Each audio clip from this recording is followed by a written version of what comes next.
The other end. Good line. So here come the All Blacks, and the point I think that John Coleman was making earlier on, a lot of these guys, unfamiliar names perhaps, but they know that if they win today, they've gone from being a pencil to a pen in the World Cup, thinking of Graham Henry. Yeah, and rugby players don't think they're ever second.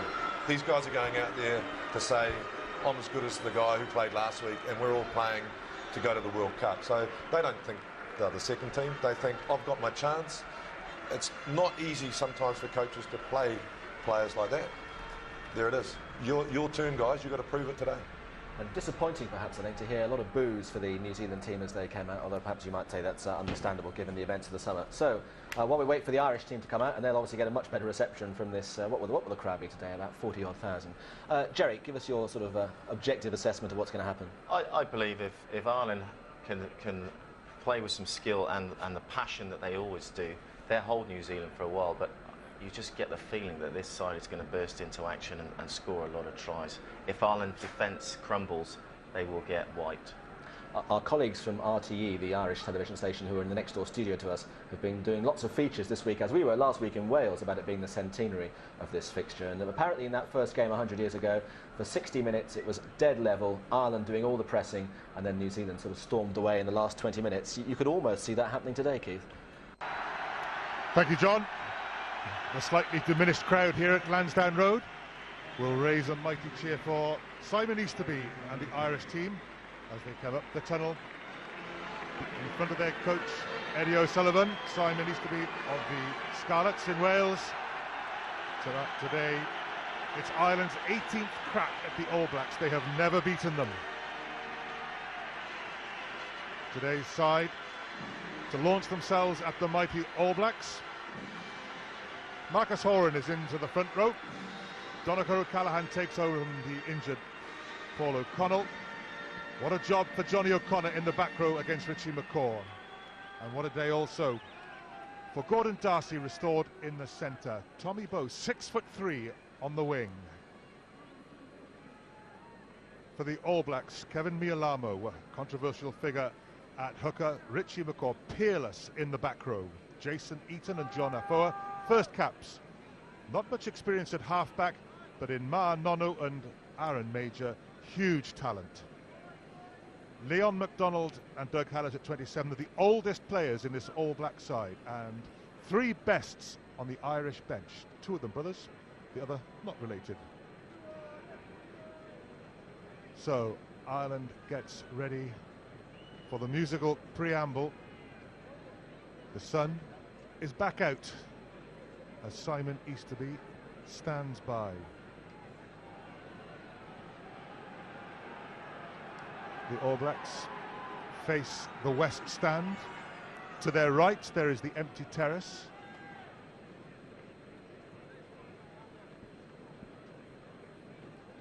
Philip Matthews, good afternoon. Afternoon, Eddie, and as chances to beat the All Blacks goal, this is probably a reasonable one for Ireland. We'll talk a little bit later about what they have to do to build a potential win, but as we listen to the first of the national anthems.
Young Katie McLaughlin on the end of the All Black line. She's from Ramilton, near Letterkenny. That was the birthplace of Dave Gallagher, who led the originals, the 1905 All Blacks.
Ireland will prepare themselves, and the All Blacks will prepare themselves for the haka.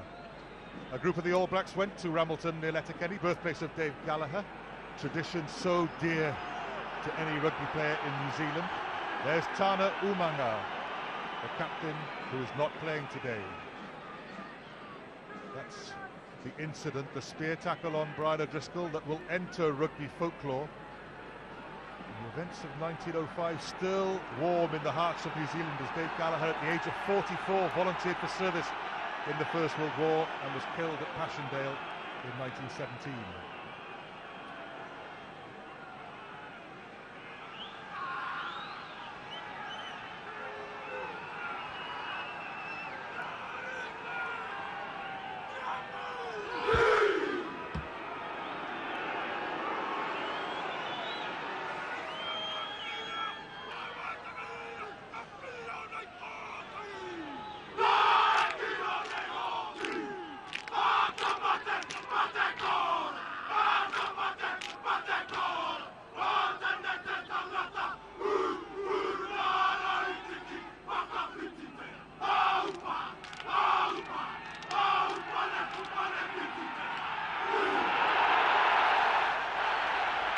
Well, Philip, a mixture of booing and cheering greets the haka. Yeah, booing and shushing as well, and quite rightly so. That's a big disrespect for something which is most people really relish, and certainly as a player, former player, that was something that I guess is every schoolboy's dream, to face a haka.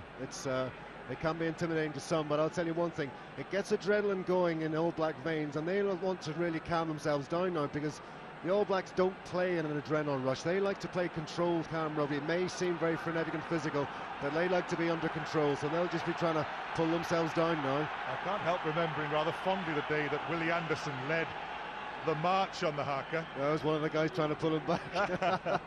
Today's referee is Jonathan Kaplan of South Africa. That's Eddie O'Sullivan, the Irish coach.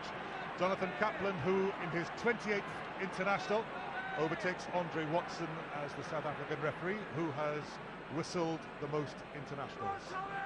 Graham Henry, Grand Slam coach. Will he be of the All Blacks? Only once in 1978, 8 of the All Blacks won a Grand Slam tour.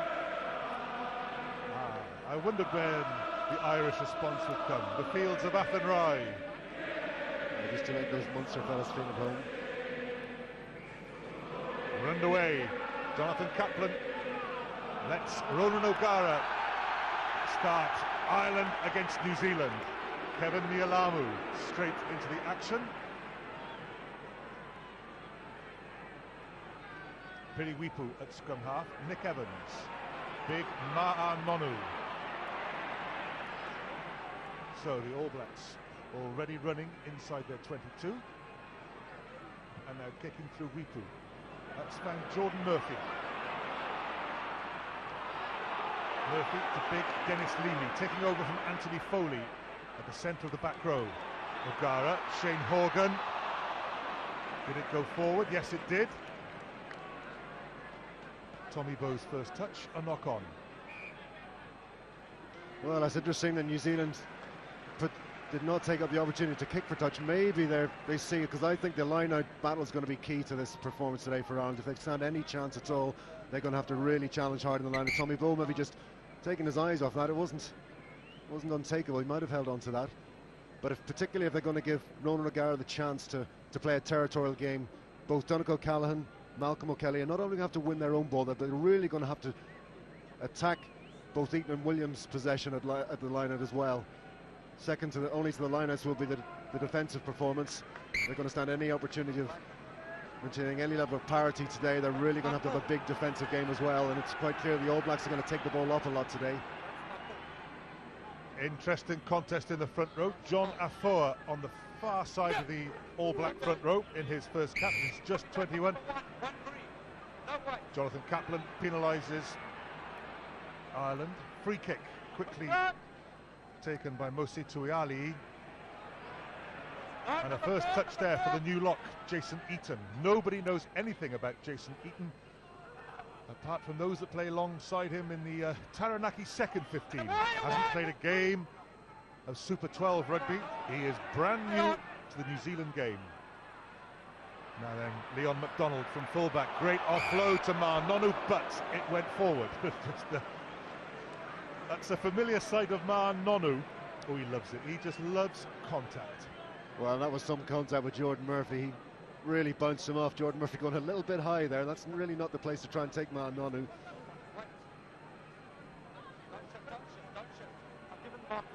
So now it's Ireland's first put-in at the scrum.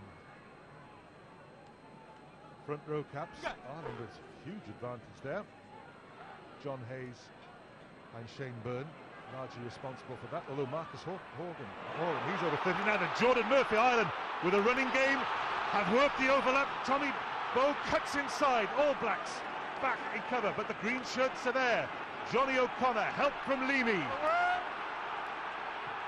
Lingering All Blacks offside as Ronan O'Gara feeds Murphy. Forward pass from Ireland as O'Gara and Piri Wipu have a little tussle off the ball. Aaron Major comes in as peacemaker. Shane Byrne, not such a peacemaker. Well, I don't know that was between Wipu and O'Gara, because O'Gara is certainly not the most inflammatory or aggressive type of player. You can see these All Blacks are on edge. They badly want to win, as John Curran was saying at the start. Their World Cup places up for grabs here. This is the move. Yeah, it was a great wide ball to Jordan Murphy, really cut them apart. But what Ireland failed to do was really to get support out wide and keep that movement going. Well, they worked an overlap, which is more than Wales really managed last weekend. So the All Black defence has been breached by Ireland. Perhaps good analysis by the attacking coaches on the Ireland side, and here's the little tussle. Yes, it's going to require a little bit more from Ireland today to keep that continuity. If they're going to move that ball wide, they're going to have to get numbers out there and support to win that second phase, because this All Blacks defence will not be broken down in 1 or 2 phases. 15 changes Graham Henry made in the All Black starting lineup. On paper, though, it still looks formidable. Ireland going for that little wheel. Will they go for the drive now? Stringer's in there. And it's a free kick against Marcus Horan, but a knock on there by Sunny Lawaki, and it's turnover ball for Ireland. Johnny O'Connor knocks on. The original knock on by the All Blacks, no advantage. Ireland saved there. They'll have the put in. Well, Johnny O'Connor probably not known for his hands, but more known for his durability and his ball winning, and that's going to be an interesting contest today. McCaw versus Johnny O'Connor at the breakdown. Johnny O'Connor probably doesn't recognise rugby above knee height. That's where an awful lot of that game is played these days, though. That's going to be an interesting contest, because turnover ball will be important today for Ireland if New Zealand are going to carry the ball as they seem to be. Ireland going the same way as Wales did last week, around in that All Black wheel, but they've done well. Gordon Darcy, the feed to Jordan Murphy, was that forward? Handling errors all round for it. Yeah, well, Anthony Horgan was just lying a little bit too flat there. Really could have held off a little bit and given Jordan Murphy a little bit more time to get that ball to him. He was taking it quite static. It was a bit high, but it was very takeable. Still, he was well covered, though. Interesting, we all expected Ronan O'Gara to work the corners. So far, Ireland have given it width. Well, they've identified a little bit of space in this All Blacks defence out wide, and if they can move that ball quickly out there, that's good. But really, they need to figure out what they're going to do off that second phase, because it's very out wide there. It's very difficult to support. Nonu tackled by big Shane Horgan. Aaron Major, Lawaki, Piriwipu, Donica O'Callaghan with the tackle. Maul pulled down by Ireland, advantage being played. Lawaki again. Evans to Major. Murphy will have to scramble back there to help Anthony Horgan. Horgan with strength by the Munster wing. Stringer to O'Gara. And that's very well worked by Ireland in defence. That was well supported. Gives us the opportunity to look at the first line out of the game. Ali Williams known for his attacking play in the line-out, so he'll be keen to try and establish a little bit of dominance here and just try and upset this Irish lineup, because if New Zealand can do that, they're likely to have things pretty much their own way.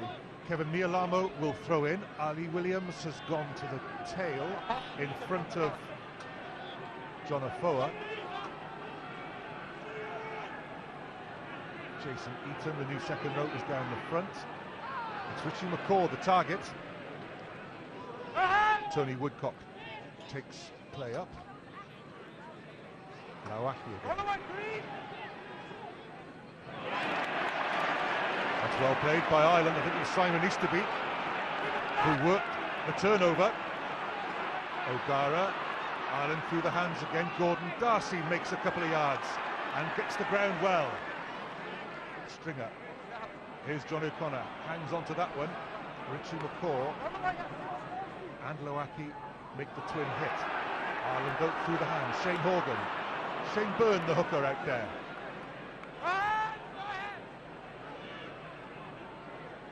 Stringer, Horan, Leany.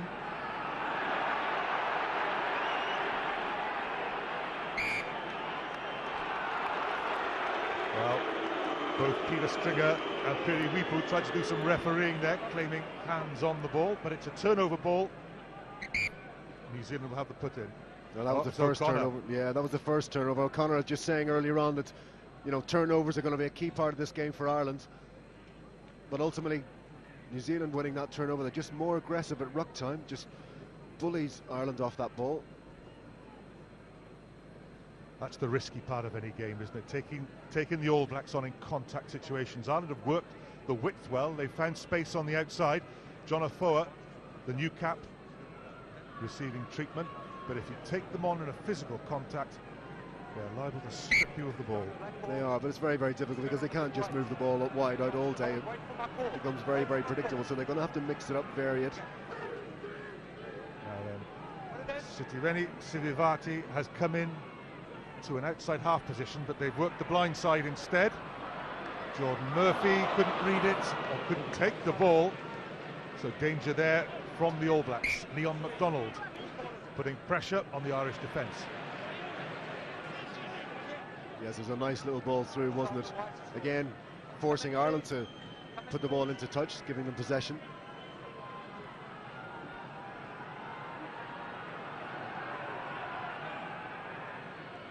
Ali Williams off the top well to Wipu. Nonu. The ball's out. Eaton with the switch from the second row. Evans runs into Big John Hayes. Support is immediately there, and a quick blow from Jonathan Kaplan. Well, it was a lovely ball from Jason Eaton, wasn't it? It was very subtle. It was a great little switch of play. Most second row forwards would have just looked for the nearest green jersey and run straight into it, but I felt there was something on there. I think that's the thing with these All Blacks players, that level of skill and awareness runs right through the side. It's expected from everyone. And again, Sivivatu has come into the orthodox outside half position, and here he is, and Sivivatu scores the opening try of the game. It's a run-in for the winger, and Ireland will be looking carefully at their defence. Well, they'll consider that a soft try because it really came from not an awful lot. Not sure they really close that breakdown from the side. Okay, Johnny O'Connor felt that he was impeded by the referee, but that's no excuse for stopping to run. The referee's not going to be too sympathetic to that. And after a reasonable start, they find themselves potentially 7 points down already. Nick Evans with the conversion.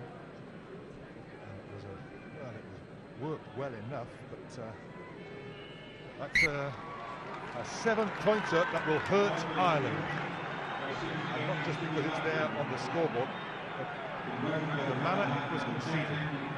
Yeah, that will make them a little bit nervy and jumpy. Any time that the All Blacks get good attacking positions, be it set pieces in or anywhere near the Ireland 22.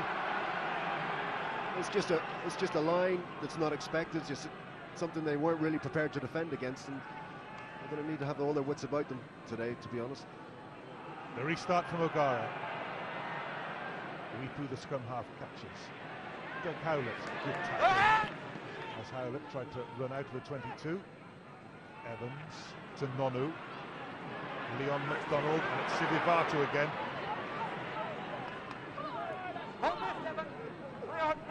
O'Connor makes the tackle on McCall.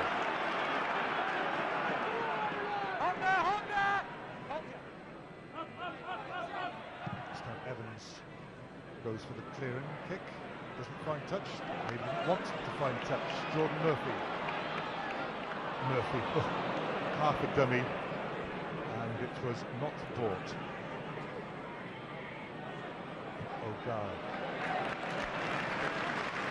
Ireland, at least in the All Black half. Yeah, so O'Gara needs to try that. He needs to start figuring out how they're going to try and attack this New Zealand line-out, so he needs to start forcing a few line-outs deep in New Zealand territory and let the likes of Donegal Campbell, Malcolm O'Kelly see can they start to break this New Zealand line-out down.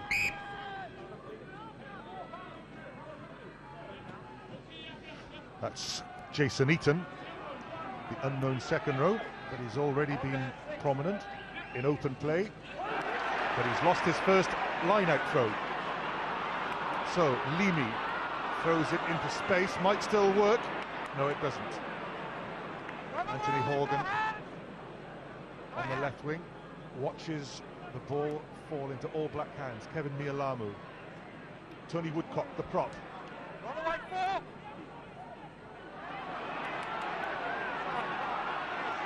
Ireland in from the side. Here's Eaton. Advantage being played for the All Blacks. Aaron Major, long cut-out pass to Lawaki, tackled by Gordon Darcy. Doug Howlett comes in to play scrum half. Evans, Mialamu ran the dummy, Woodcock cuts through the middle. Jason Eaton offloads to Richie McCaw, who knocks on. Advantage being played. There is none. Well, one didn't have the chance to give the try-scoring pass. He held on that time. His earlier little pop was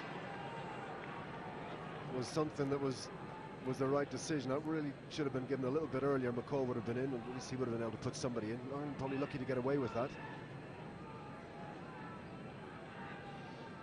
I know the All Blacks made a mistake there, Philip, but they ruthlessly expose other teams' mistakes, don't they? They do. Anytime you give them any kind of a sniff on the counter-attack, they're very, very dangerous. They've got such pace and they support so quickly.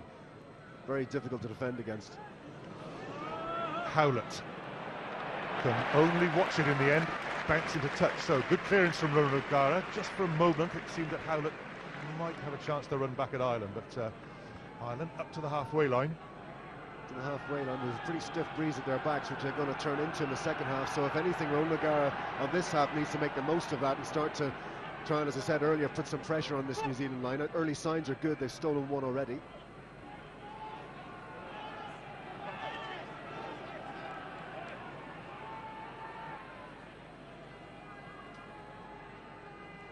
Richie McCaw takes the quick little throw from Mialamu. Doug Howlett in from the right wing, has Leon MacDonald outside him, a dummy from MacDonald. Anthony Horgan is across from the left wing, good covering by him, but danger from the All Blacks. Ireland have worked the overlap, but so have the All Blacks.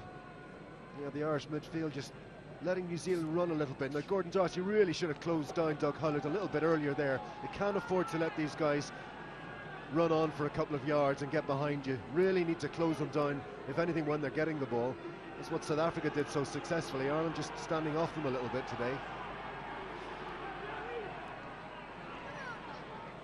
Second, five. Ireland managed to get the ball on the floor, so the driving maul has to restart through Mialamu. It's down as a ruck again. Wipu, Evans, Major, MacDonald, tackled by Murphy.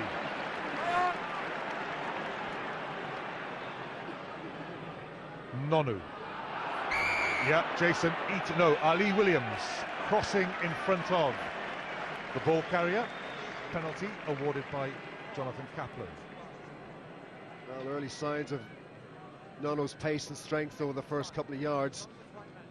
Didn't do a huge amount to impede the defenders there, but he was able to break tackles. You rarely stop him from breaking the gain line, Nono, and I think as the game goes on, he's likely to come more and more into it. Ali Williams, who almost single-handedly, it seemed at the time, took the Lions line out apart on a foul night in Christchurch back at the end of June. This is November in sunlit Dublin. Shane Byrne, who played in that first test.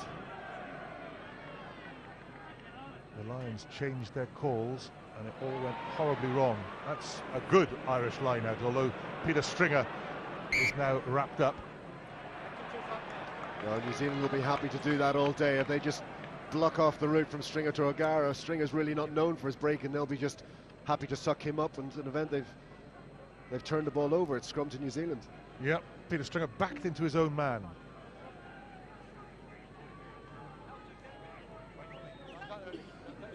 New Zealand have spread their three-quarter line, the width of the pitch. Sitiveni Silivatu right on this near touchline as the scrum settles down again on the far touchline.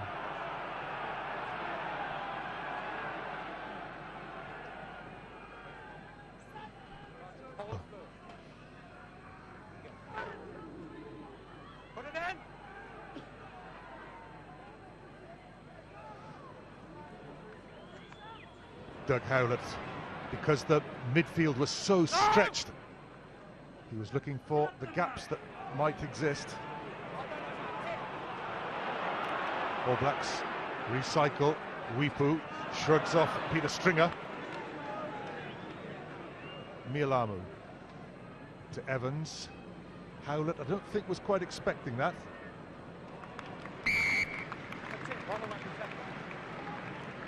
And we're going back for a penalty for New Zealand. Number 10, Runu Nagara, not rolling away.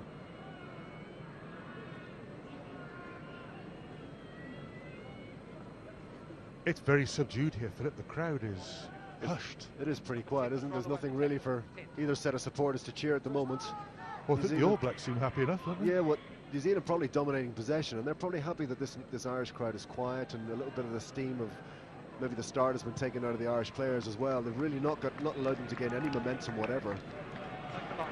And they'll be happy because they'll be confident that, given the chances as they have now, that when they get down into the Irish 22, they've got a good chance of coming away with points and just slowly edging themselves further ahead. Malcolm O'Kelly, Ireland's most capped player of all time, was receiving some injury, but he just comes back into the line-out. Was that straight? Ali Williams won the ball.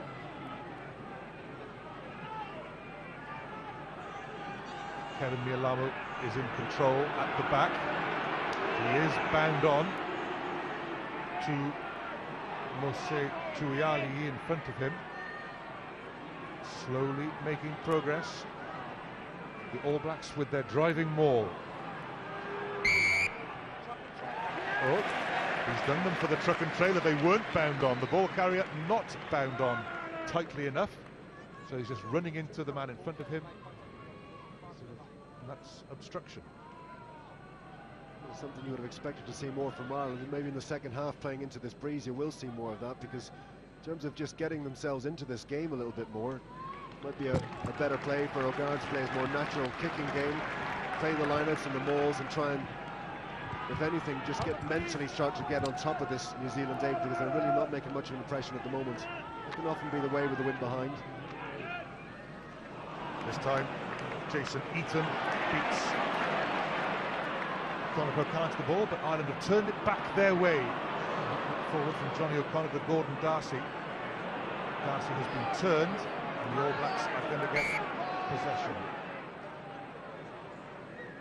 So after a bright start down the Irish three-quarter line, it's looking a bit stilted down there now.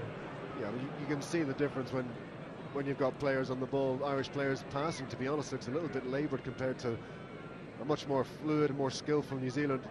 That's a laboured pass. Also, Gordon Darcy's lying far too flat there. Really should be an awful lot deeper, giving O'Connor a little bit more time to get his pass away.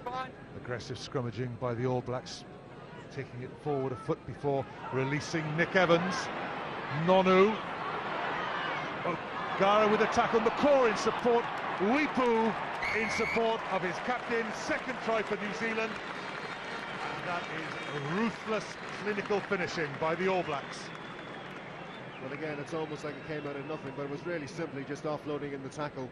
Support runners there again, as always, from New Zealand. It's well carried up. It's a fairly simple situation. Nonu again, as he does all the time, out of the tackle. Richie McCaw out of the tackle, and you're not going to stop Piri Wipu from there. It is a great pass from McCaw coming up. Tackled, but he turns, and he knew the support would be right there. Piri Wipu, scrum half. His second try in an All Black shirt. Yes, and again, worrying for Ireland, the ease of which they're able to open up the defence. Really is no defence when you play the ball out of the tackle like that, and really something that Ireland should be learning from themselves, because it works against anybody. Doesn't matter who the opposition is. Playing the ball out of the tackle is devastating when you can get it going like that. I thought it might be a risk for Graham Henry to make 15 changes. Seems to be pretty well calculated. Maybe he felt that he had nothing really to lose, and he's really put it up to this so-called second string, but an awful lot of household names in that side as it is. Nick Evans misses the conversion. Excuse the load of surprise. The All Blacks seem to be in pretty remorseless mood today. There's the offload from Nonu, and there's The pass from McCaw out of the tackle, the support work is just so immediate. You get the impression they could do it blindfold. You just pop the ball up and they'd know somebody would be there.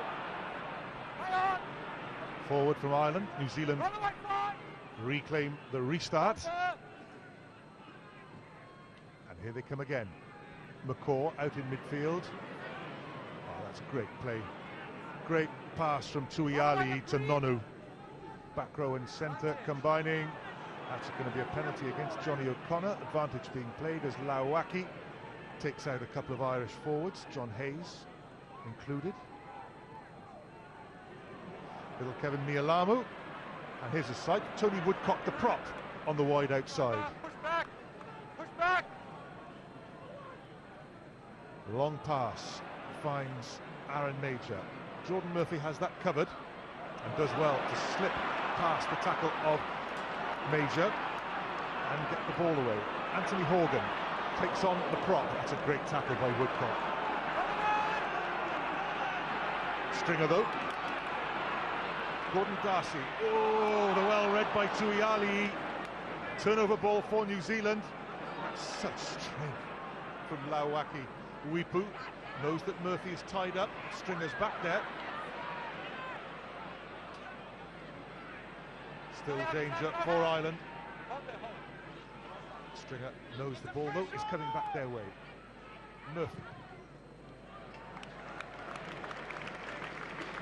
Well, every clearance from Ireland is getting a cheer, but every time the All Blacks get the ball now, they are looking very dangerous.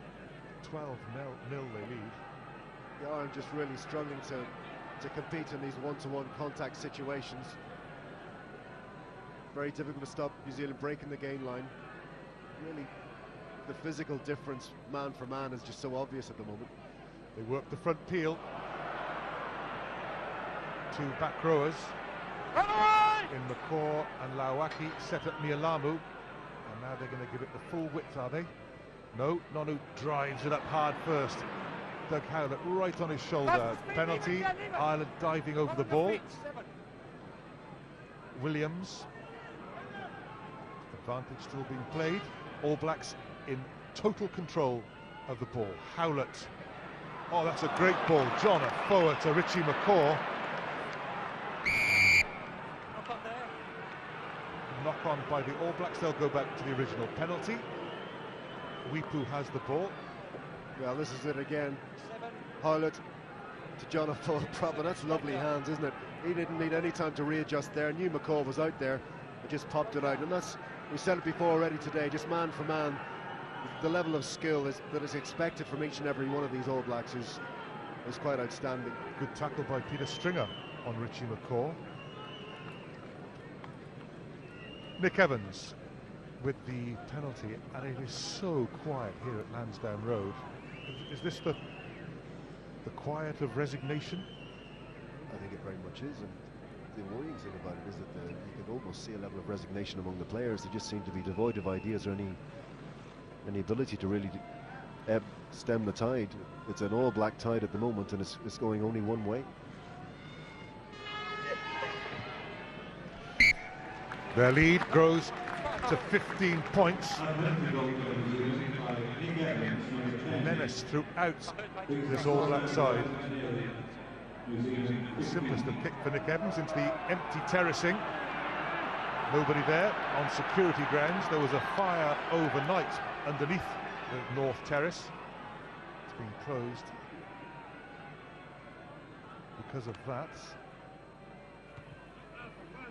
But there's as much noise coming from the rest of the pack stands as there is from that empty terracing. That's to say, not a lot. It's very quiet here because Ireland are 15 points down and the All Blacks seem in total command. You're clamping yourself around the ball carrier and you can't release. Off you go.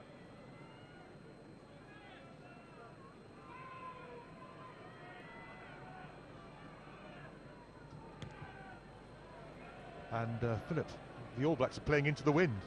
Exactly, but you know, I've got a theory on that sometimes, that you know, teams playing with the wind behind them are tempted to kind of keep the ball in front of their forwards by kicking it, which doesn't always help the forwards get into the game. The New Zealand forwards are carrying the ball into the wind, and Ireland are going to have to do that in the second half, and hopefully they'll be a bit more competitive because they have to be. They have to keep the ball in hand. Ireland took turnover ball at the line out. Gordon Darcy, tackled by McCaw. Mimi drops the ball. It's another wasted opportunity for Ireland. A lot of errors on the Irish side. Yeah, it's just over anxious. Leamy started that run far too quickly. He's plenty of time. The ball is only getting the Strainer's hands. He's plenty of time to start his run from a deeper position. No, he's really trying to take it on the game line, but just a little bit of anxiety.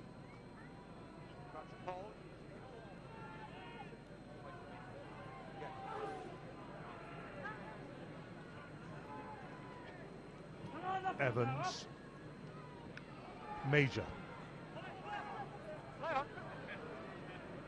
Nonu takes on the Irish pairing. Horgan and Darcy. Here's Tony Woodcock, who's been very busy. Looked a bit stuttering there, perhaps trying to build himself up for a sidestep. Evans, he juggles the ball. Still in possession though.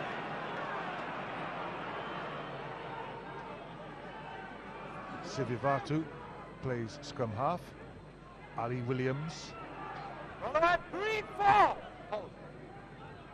Wipu, the try scorer, to Sivivatu, one of the best runners in the game. Leon MacDonald, the fullback. No hands! No hands there! Tuialili, the dummy runner. Jason Eaton offloads to Mialamu. Great offload from him. Tony Woodcock cuts inside. That is his sidestep. Good tackle by Darcy. Hold there, hold. Major. Wipu. McCaw knocks on. A mistake by the All Blacks. Keith Wood.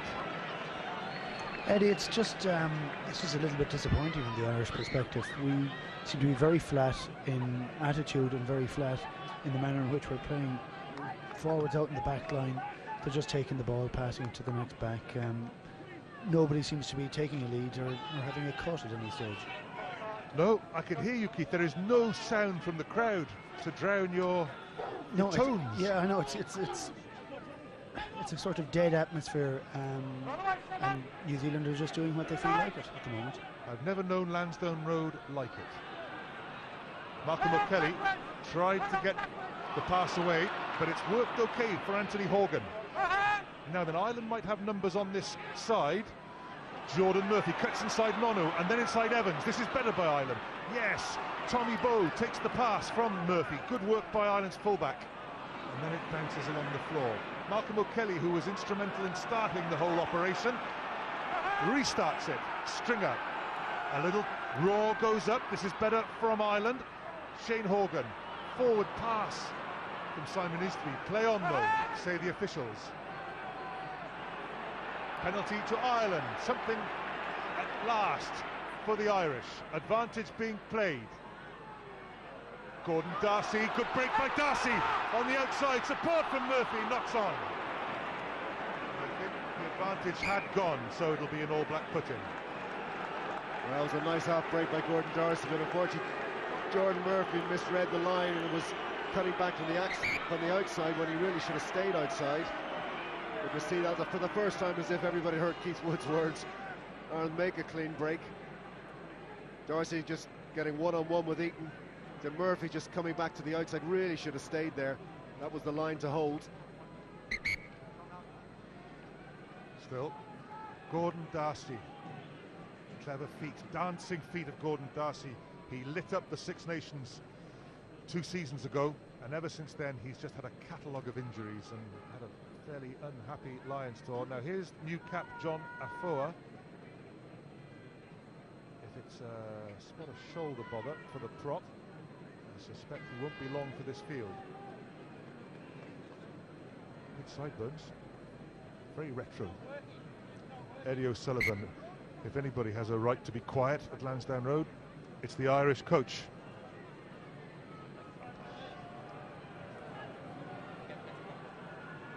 From the home union's perspective, good news from Twickenham. England 10-6 in the lead against Australia. Ben Cohen try.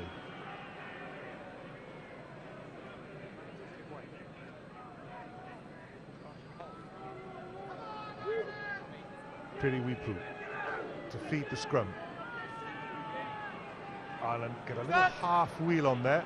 Tuialili runs against the wheel and presents the ball for Wipu. Evans. Straight downfield against the wind. Jordan Murphy.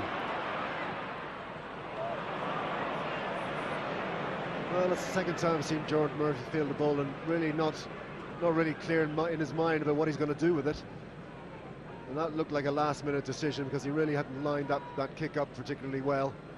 Hits it out on the full. I think he looked for support there to see, oh, they were there.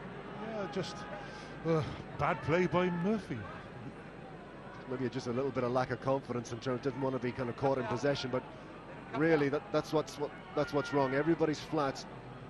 Needs somebody to kind of take the lead and start taking men on and trying to get behind this New Zealand defence. Wonderful take by Williams, and that's a powerful drive by Lauaki. New Zealand on the switch. Leon McDonald presents for Afoa. If his shoulder's hurting, it's not showing.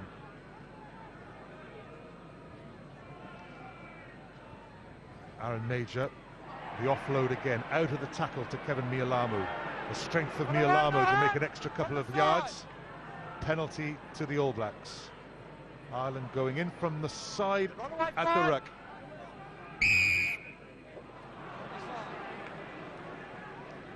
Well, that's a real sign under pressure when teams start going in at the side. But I'm just watching Piriwipu here. Next chance you get, just his service is superb. We talk about Peter Stringer's passing game, but this guy's got pretty much everything. Been distributing the ball beautifully today, running well, supporting well, and he's so strong too.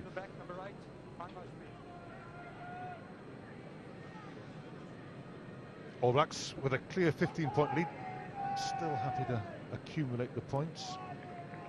Another 3 on offer here for Nick Evans. He's more or less in front of the posts.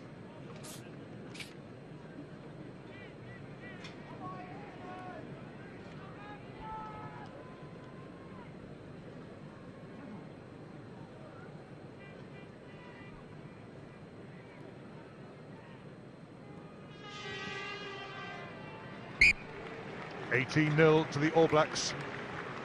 And the hush grows. Yes, if anything, it's getting quieter and quieter, isn't it?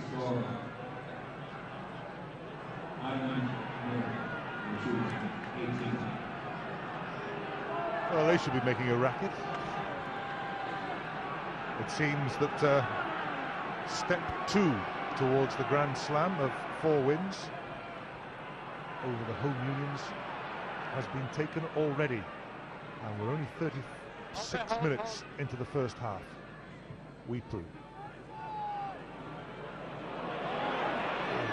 Jordan Murphy claimed it well in the end. Ronan O'Gara. Shane Horgan survives the challenge of Lauaki. O'Gara puts it forward. Wipu covers, but that's a knock-on. So a chance now for Ireland, coming surging through Dennis Leamy. Great chance here for Ireland. O'Gara, Shane Horgan, Marcus Horan, the prop. Ireland still need quick ball. Here it comes. O'Gara goes for the dummy and the offload. O'Kelly. Ireland just a metre short now. Johnny O'Connor for the line. Foot in touch. Flag up. That was good All Blacks defence at the end, but Ireland really stretching them. First time they've given this crowd something to get behind. The goal because they kept the continuity, they were able to get quick ball from those rucks. And really, for the first time ever, really stretched this New Zealand defence. And Ireland win the New Zealand throw, so real pressure on the All Blacks line. This is an entirely different Ireland now. O'Gara, Shane Horgan. Green shirts piling, Stringer arrives. There's the switch on because the All Blacks had that covered. Tommy Bowe tackled by Jason Eaton. The forwards take it on, and we're back to within a metre. Ireland have the penalty. O'Gara inside to Darcy, tackled by Richie McCaw.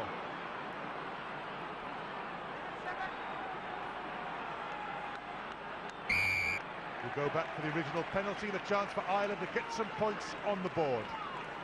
And there was a difference there. New Zealand were able to snaffle out the attack with those enveloping tackles. Ireland really not being given the opportunity to get the ball away in the tackle at all. New Zealand seem to be able to do that at will when they're on the ball, but this New Zealand defence man for man is very, very solid. They're not going for the penalty kick at goal. It's the old set move. Back come Ireland for the try. Darcy to Horgan.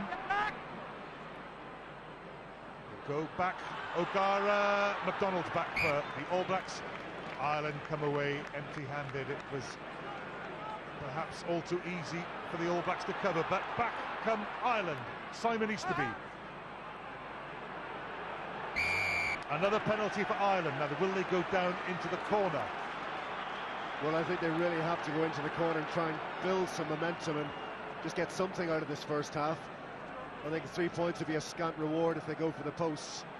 Psychologically, it will do nothing for them, and O'Gara's going for the corner.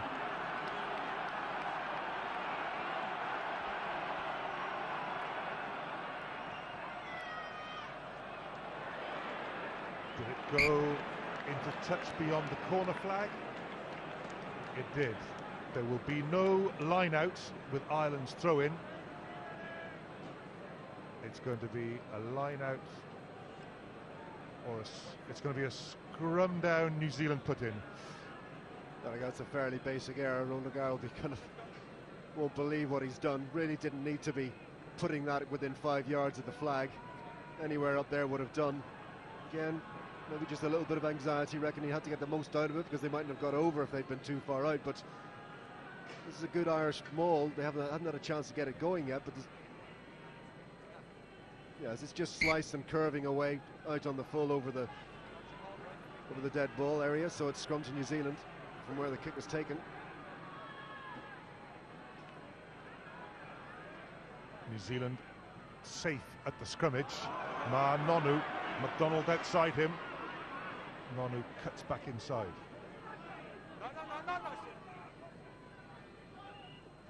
This is Tony Woodcock, tackled by John Hayes with help from Donnacha O'Callaghan.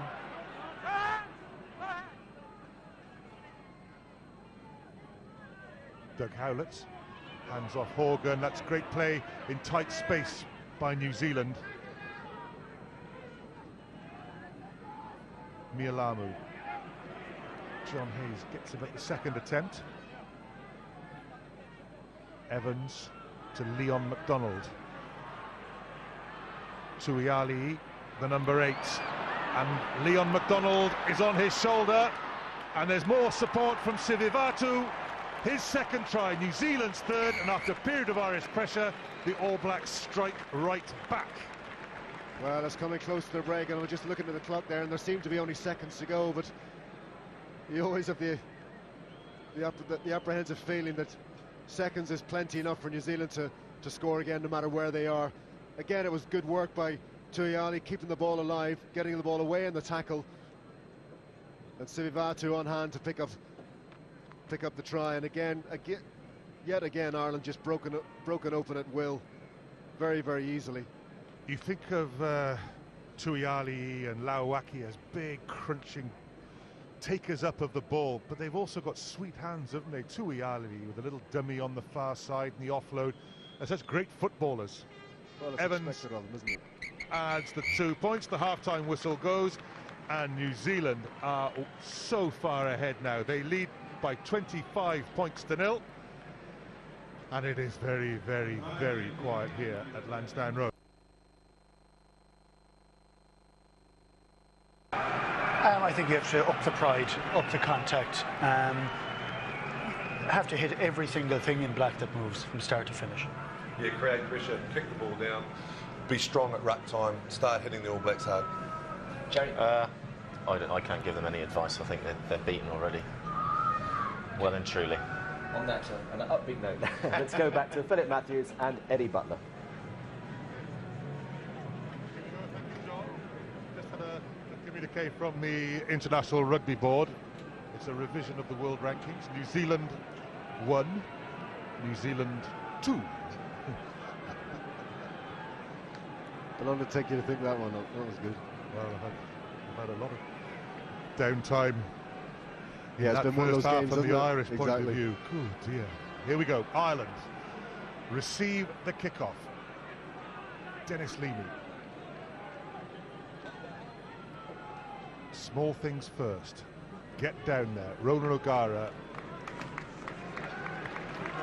It was a rare kick for Ronan O'Gara. Unfortunately, as John Curran says, that's probably what Ireland need to do this half, is put the ball to the boot more and try to play more of the game in the New Zealand half and start to pressurise, particularly in lineouts. But he's playing into a fairly stiff breeze, so the opportunity to do that might be fairly limited. Challenge the lineout. Donnacha O'Callaghan. Malcolm O'Kelly behind him, but it's well worked by Ali Williams.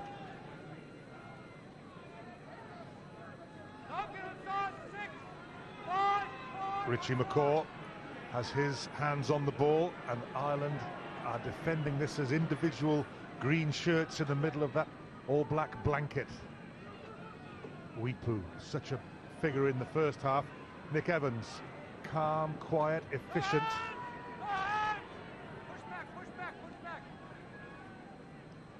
Tony Woodcock just stands up and waits for support to arrive. Nonu.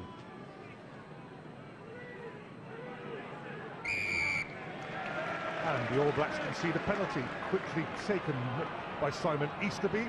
Oh, Kevin Mialamo picks up one leg very carefully, it has to be said. Oh, Gordon Darcy just hangs on to it, Murphy outside him. Leamy hit hard by Sivivatu, slightly high, well played low, he's lost it. McCaw strips him, and away comes Weepu. Weepu hands off Jordan Murphy, and there's space behind Ireland, and Doug Howlett for the line. Can't play football. Well, perhaps they're not multi-talented in all sports, John. Well, yet again we see a kind of symptomatic of the first half. Leamy losing the ball in contact. Weepu then doing the right thing, just putting it downfield, but the pace of Howlett, he really came from nowhere there to get that line-out position for New Zealand. Ireland win the line-out on their own line, then pass the ball along their goal line. They've got away with it. O'Gara behind Stringer, and O'Gara finds touch, but it'll be an all-black attacking line-out. Well, they have to start challenging the all-black line-out as well. There was no challenge at the last line-out. That's a second mistake by the All Blacks in this half. It's not a mistake. Jonathan Kaplan, the referee, says let's do it all again. So the All Blacks reform with a full line out. Kevin Mialamu, very busiest, very industrious, very aggressive, and so far very accurate with his throwing. You'll have to hurry up.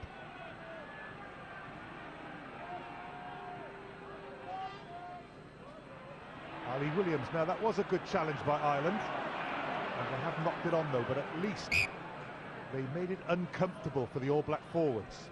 Yes, that's really what they've got to start doing, and if I were Eddie O'Sullivan, I would be saying create as many of those line-out opportunities that you can, Ronan O'Gara, Peter Stringer, whoever, particularly with the ball in the New Zealand half, and make them start asking questions about their ability to retain that ball when it comes to line-out time. Only way they're mentally they're going to get any kind of an edge going. Now then, penalty to New Zealand. Jonathan Kaplan with a stern word, taking it down. And New Zealand, not yet in showbiz mood. They're going for 3 points.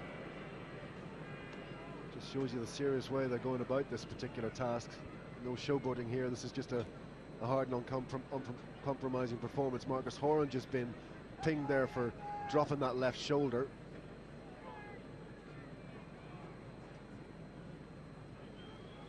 I suppose, Philip, if they're building up a 30-man squad for World Cup duty in 2007, they need to see if Nick Evans, for example, can kick at test level.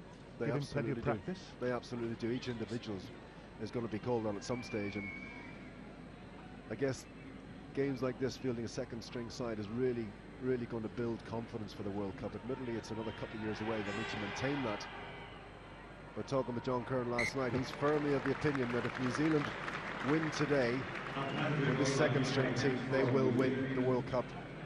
Well, it's a very bold prediction, but I just think of all the questions they asked themselves, there's another with an answer in the affirmative. Nick Evans can kick.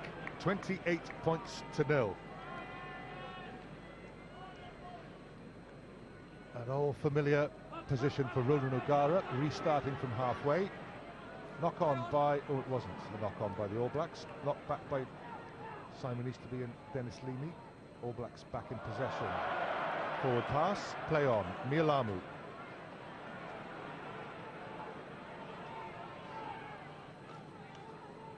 Evans ignores the players in front of him and passes behind to Nonu.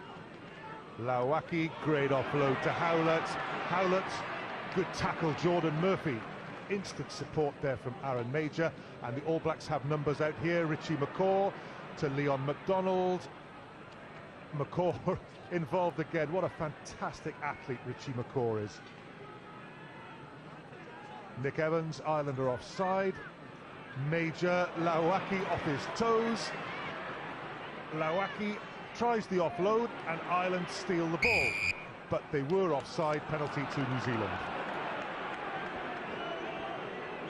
But again, so clear, particularly a bad tackle missed there by Shane Byrne, which ultimately was the original line break. But just in the tackle, New Zealand so strong, and the skill there from Tuiali to pick that up off his feet, or to Lauaki I should say, to pick that up off his feet at full tilt as well.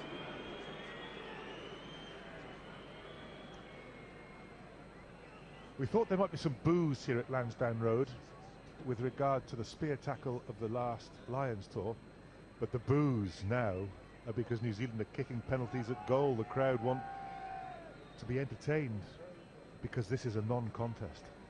It really is. It's one-way traffic, and if I was Eddie O'Sullivan, I'd be concerned not necessarily about the fact that Ireland are outclassed. There is a considerable gap in talent there, but the fact that they're unable to get any kind of momentum or confidence or pattern going at all.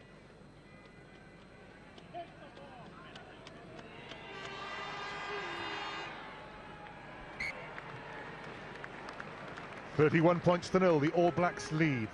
And just looking at the All Blacks now, Philip, as they go through their moves, it's a training routine. Well, it is, and I could only say that they would be surprised themselves by this. They've played fairly within themselves. You get the sense, and I would have thought that the last 20 minutes they could start to open up a little bit more, and then it's going to be even more tired for Ireland. That's a good restart by Ronan O'Gara, and that's a good tap back by Easterby. Ireland with an attacking run of their own. Shane Horgan, great break by Horgan for himself the chase, and Weepu is back and makes the mark. What a game Piri Weepu's having.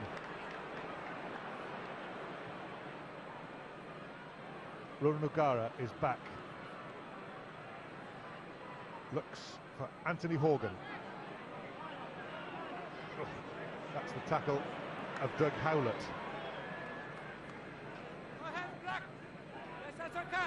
Well, now that's Howlett who goes in and steals the ball after it seemed to be coming out New Zealand side. Richie McCaw through the gap. John Hayes can't tackle him. Still Richie McCaw. Aaron Major, Leon McDonald, Ma Nonu, Sivuvato on his shoulder. Ireland just get shirts back there. New Zealand though, through Evans, Aaron Major, Tuiali, Lauaki, and that was just too casual from the All Blacks, and Anthony Horgan runs away and is tackled by a second row. Ireland's winger tackled by the All Blacks debutant second row. Somehow that says something. That is pretty obvious what it's saying as well, isn't it? Anthony Horgan, maybe not the fastest winger in international rugby, but again, just the comfort on the ball, the time on the ball, the confidence in the contact situation. John Kern was saying earlier on that they're very put an awful lot of focus on contact and playing those situations, but they're able always just to put the defender on the back foot and make themselves valuable time just to get the offload. Yeah, a bit too cash by Sione Lauaki. And you know the All Blacks, they won't tolerate that, will they? They'll give themselves a good slap and tell themselves to get on with playing proper rugby like that. That's a huge scrum by the All Blacks, and Dennis Leamy does well to make something out of that. Gordon Darcy, oops. Yeah, that's the old, well, it's a dangerous tackle, and the tackler who picks the man up is now responsible. There he is. Oh, Tanner. Oh, dear. If you pick a player up, you're responsible for bringing him down safely. That's the new directive. I was very quick on the button then to get Tanner Umanga into the action. Although, of course, he's sitting in the stand.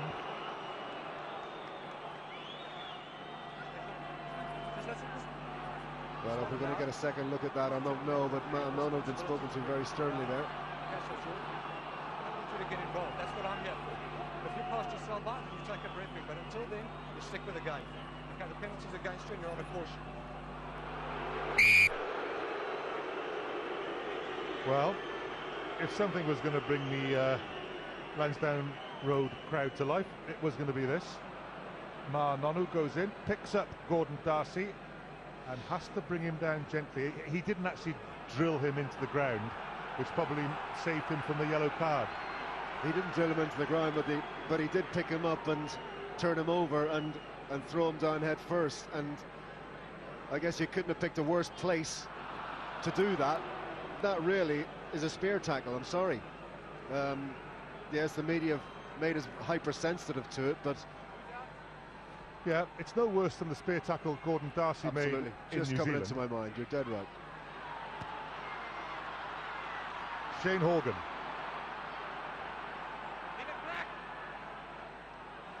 Malcolm O'Kelly with Donegal O'Callaghan. So the Irish forwards warmed up by being illegally assaulted in midfield. Ronan O'Gara. Horgan was outside him. Peter Stringer waits. Now Richie McCaw has driven straight through the middle of that ruck, and that's excellent play by McCaw to stop Ireland winning quick ball there. Yes, Peter Stringer could only look on in frustration as he saw the black tide coming over that ball. That ball needed to be whipped away very quickly. At last, a little bit of dander up in this Irish side. It's a shame that it's taken something like that, because it gives the impression, well, what have they been doing? Where's the adrenaline been? Why just start reacting now when somebody's offended your sensibilities or whatever? It should have been there from the start. Well, 5 converted tries will do it for Ireland. Stringer. O'Gara goes on his own. Great tackle, Aaron Major. Good pickup, Dennis Leamy.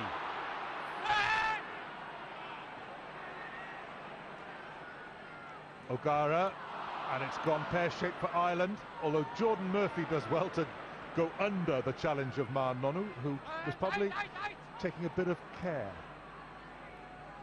Now then, Ireland go wide. Darcy tries to dance through the forwards he saw in front of him. Now the All Blacks may have turned Ireland centre. They have. All Blacks back in control of the football. Nick Evans puts it downfield. Doug Howlett sets off in pursuit. Ronan O'Gara is back there. Jordan Murphy with him. So net gain of ground for the All Blacks, what, 65 metres? Well, it was great defence by the All Blacks. Dennis Leamy took that ball up. Looked as though he was going to try and offload in the tackle, but the second All Black tackler came in and blocked his way and got the turnover. So not only are they very conscious of the tackle situation when they're carrying the ball themselves, but they're experts at stopping the offload against them. Tuiali to McCaw. The captain just straightens the motion. Lauaki tries to offload to Mialamu. Just for a moment, New Zealand pause, and then Ali does a shuffle. Forward to the tackle, number 7. Knock on by Johnny O'Connor. Gordon Darcy turned there. Such is the aggressive nature of the All Black tackle. Yeah, they're putting 2 men into each tackle there. One to obviously make the hit. The second is really pinning the man down, preventing him from turning around and securing the ball. Their work rate off the ball in New Zealand is just it's far superior to Ireland's. Anytime Ireland have made a half break, there's really been nobody there to continue it on. Whereas the New Zealand support play really is second to none, both in defence and attack. They work so well for each other off the ball.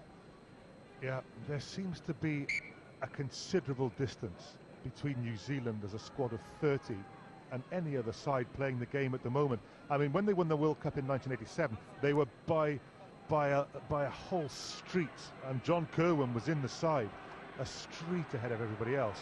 But now they seem to have 2 sides who are way, way ahead of the rest of the world.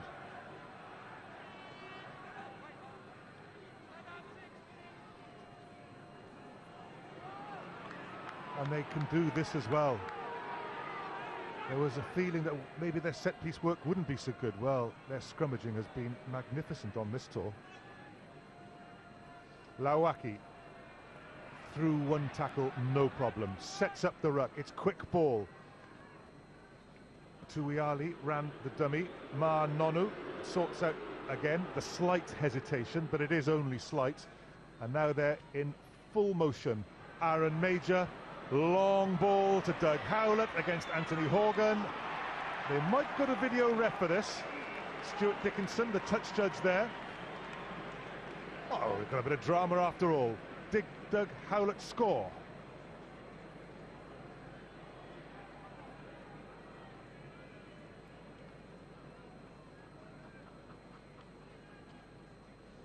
It has gone for deeper analysis. Well, if you're a betting man, I'd put my money on Howlett having made that. Again, it was this is where New Zealand is so good. The patterns are completely broken up, but the skill levels are so high. It doesn't matter if it's a second row standing at out half. Now we need to see that from another angle. It's not clear whether Howlett's put a knee on the line as he's gone through there. No, he's just about clear, I think. I don't think he had contact with the line before he grounded the ball. This would be a better angle. Try. Oh, oh, toe on the line. Oh. Oh, no try. It's a triumph for Ireland. That's one of those occasions when video analysis has come to the rescue and given a good decision if it is as it looks. In touch line out. I'll just repeat what you said, in touch line out. Thank you. There you go. Lansdowne Road comes to life. It's taken a dodgy tackle and a foot in touch on their own goal line to do it, but it's a cheer. And there's Doug Howlett, who has been denied his 36th try.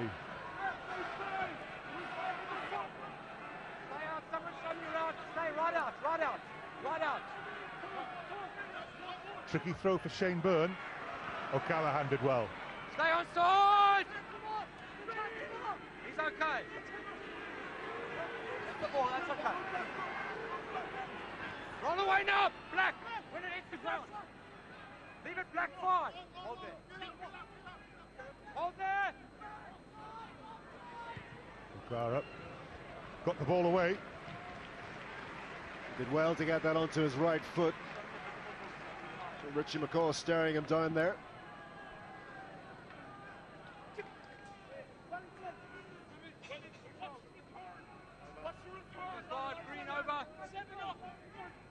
Full line-out for the All Blacks, and Richie McCaw doesn't even have to jump, but that's gone loose. Ireland pour through on Mialamu, and he's under some pressure there, the All Black hooker. And Ireland have done very well to turn ball their way. O'Gara, Anthony Horgan. Ireland in possession through O'Gara. to Shane Horgan. Jordan Murphy watches it bounce towards Tommy Bowe. Bowe is spelled by Lawaki. Gordon Darcy gets past Tony Woodcock and Jason Eaton, who then grabs him at the second bite. Careful how you put him down, lads.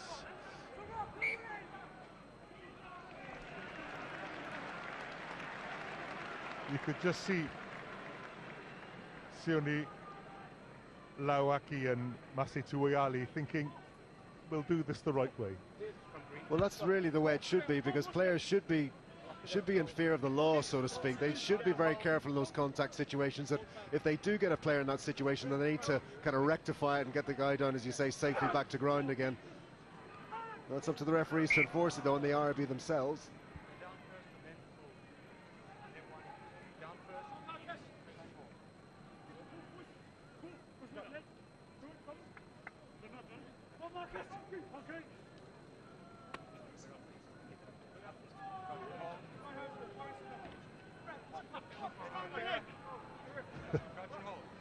The old banter of the front row.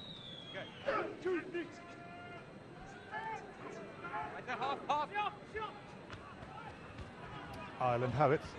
Darcy, and that's a fair hit from Nonu. Tommy Bowe tried to go through the 2 second rows. The switch will be required because All Blacks have covered everything else. Could break up the middle by Peter Stringer. Johnny O'Connor.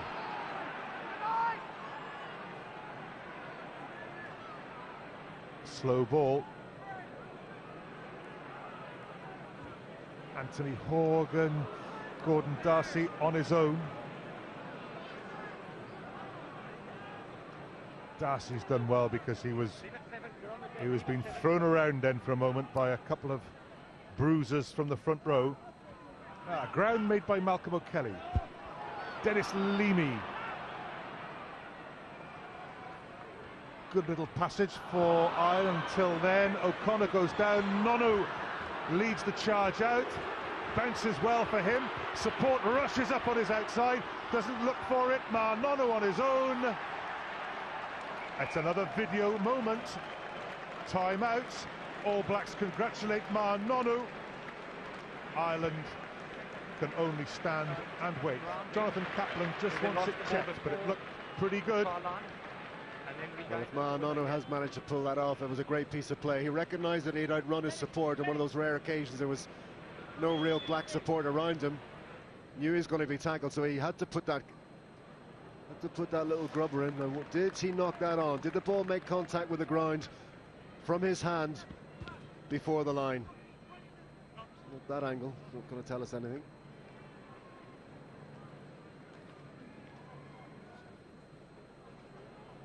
I think his hand was in contact with it the whole way, do you think? Looks like there's contact there. If there was contact there before the line, well, then it's a knock-on. This might be the angle. That's touched his hand. It's touched the ground, and he hadn't had control, so... No, I think that looks... Looks what? Looks like a knock-on. I'm not going to sit in the fence. That's a knock-on. It's up to Roy Maybank. He's going to want to deny 2 tries. Here we go. Now, did that left arm keep... Either the left hand may have stayed on the ball, or has it lost control there? Oh, it's up to Roy. It's a very difficult one. Well, what were you calling it, Eddie? I'm giving that as a try. So we're 1-1, so it's still up to Roy. It's a sad day we have to amuse ourselves with the video replay, isn't it? Well, Philip, it's not going to decide the match. No, it's at not, least. is it? Let's face it.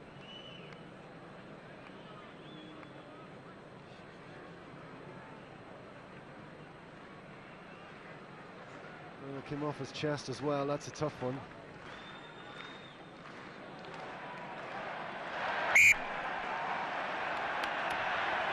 Philip Matthews wins the booby prize of the day. He was right. No try. Nonu denied. So 2 New Zealand tries have gone for video backup, and both have been turned down. Tight ones.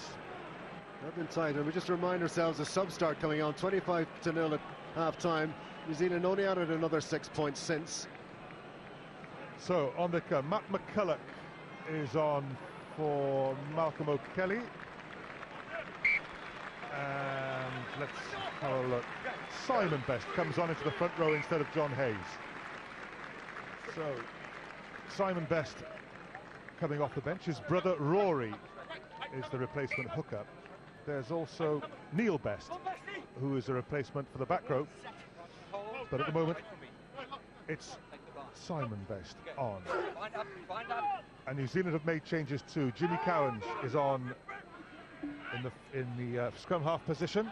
Andrew Hoare has come on at hooker. And Tamo Ipiao comes into the front row. Gordon Darcy escapes his goal line. Good play by Gordon Darcy. That's taken play right up to the 22-metre line. So good yardage there from Ireland. And they've lost the ball at the put-in. The ball was off the ground, so it wasn't a ruck. So all that good work by Gordon Darcy comes to nothing. And again, New Zealand so strong in the contact situation, being able to keep Darcy off the ground, gives New Zealand the turnover.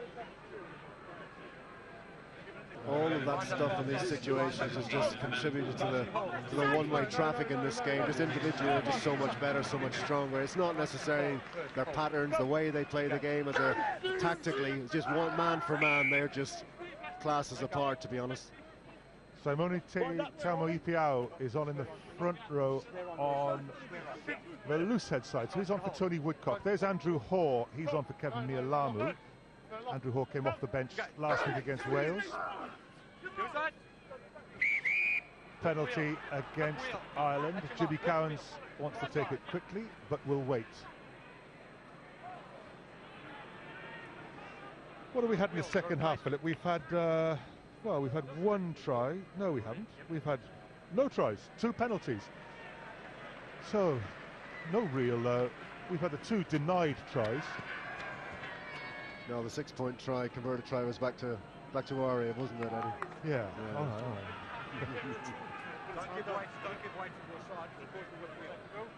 right. Attacking line out. First throw for Andrew Hoare.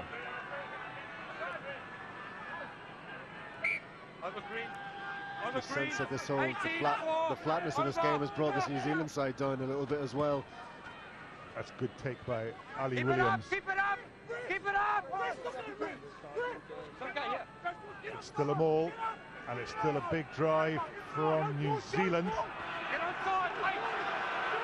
Kinislini is sent back onside. John Afoa is there. And he's quickly joined by more black shirts. They're within 2 metres of the Irish goal line. They've gone backwards a bit now, just looking for the weak spot. They've come blind through Richie McCaw. Now it's a ruck. Jimmy Cowans, spoilt. Afoa. That's good defence in the end by Ireland. Good defence and a little bit more noise and a bit more life coming back in, but it's not really the kind of noise and life they want. They want that at the other end.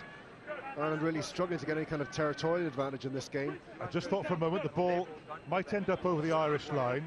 We go for a video replay and we'd have a hat-trick of disallowed tries.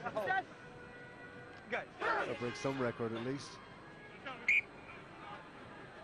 They send on replacement props and still the Irish scrimmage looks a bit uncomfortable there.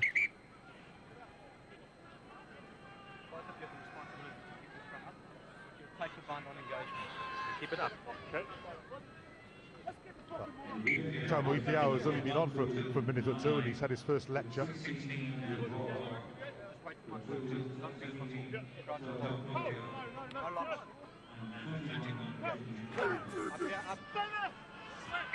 Penalty? No, sorry, not a penalty. It's a free kick for Ireland.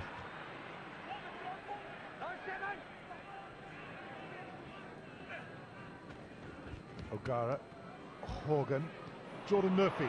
Oh, Anthony Horgan was thinking about cutting inside. Doug Howlett. O'Gara is back. And it's a 5-metre scrummage. But again, the Jordan Murphy, Anthony Horgan link just breaking down there. Horgan not able to take that pass. These passes really have to go to hand there. No, he took it all right, but just in readjusting, he's lost it.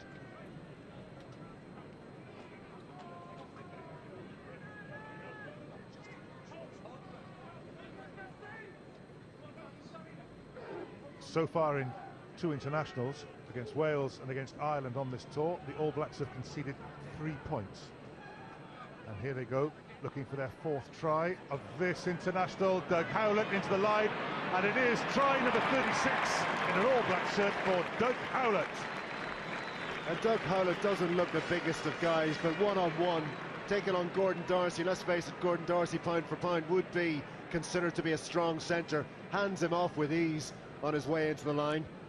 Howlett kicks the ball. At this stage, you'd have expected Darcy to take him down, but he's just handing him off like a child. It's a better angle to see it from. It's really nothing special in this move. Again, just a little dummy runner from Nonu, just to halt the defence for a half second. Didn't really affect Darcy, though. He had his line, he had plenty of space. There's the handoff. That's really not the place to try and bring somebody like Doug Howlett down. Just thinking how influential Aaron Major is in this team. The pass there delivered by the inside centre, the second 5. So they're making the hard yards so easy, but they're letting the ball do the work. Ireland, by contrast, are trying to take the ball up into contact very often, not getting it out of contact, and we're just going from ruck to ruck and not really making too much impression. Just individually in contact situations. It said it before, beginning to sound like an old record now, but New Zealand are just so far ahead. And Nick Evans confirms himself as a kicker of rare quality.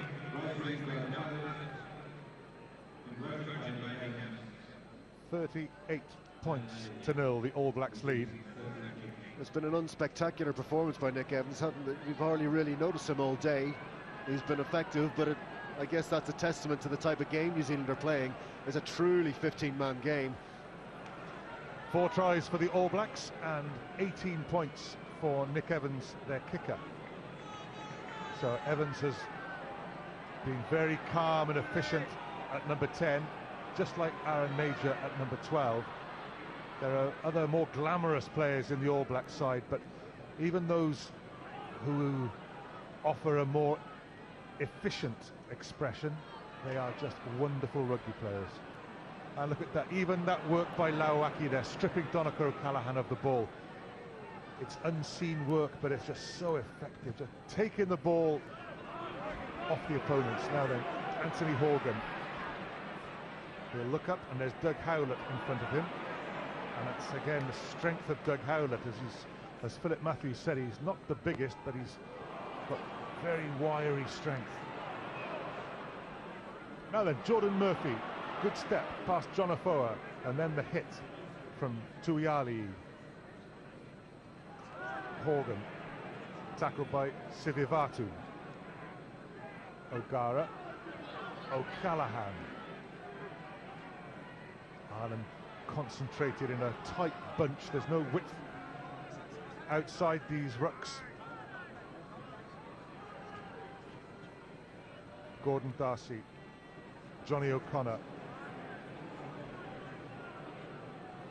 Again, there's only 2 players outside stringer. It's a very weary looking Irish side. Darcy. Marcus Horan.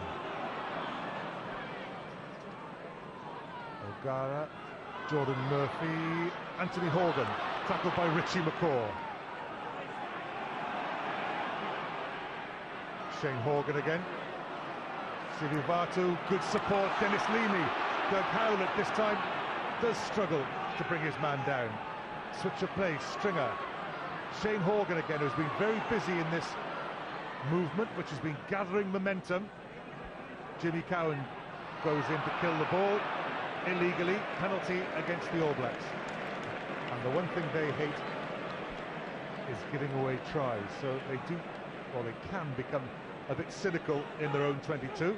Quickly taken, Johnny O'Connor. Richie McCaw makes a tackle. Ireland press forward within 5 metres of the line. Could be a try on. Shane Horgan gets past Mar Nonu. Did Nonu manage to keep him off the ground? This time we do go for a video analysis, and it's at the All Black end.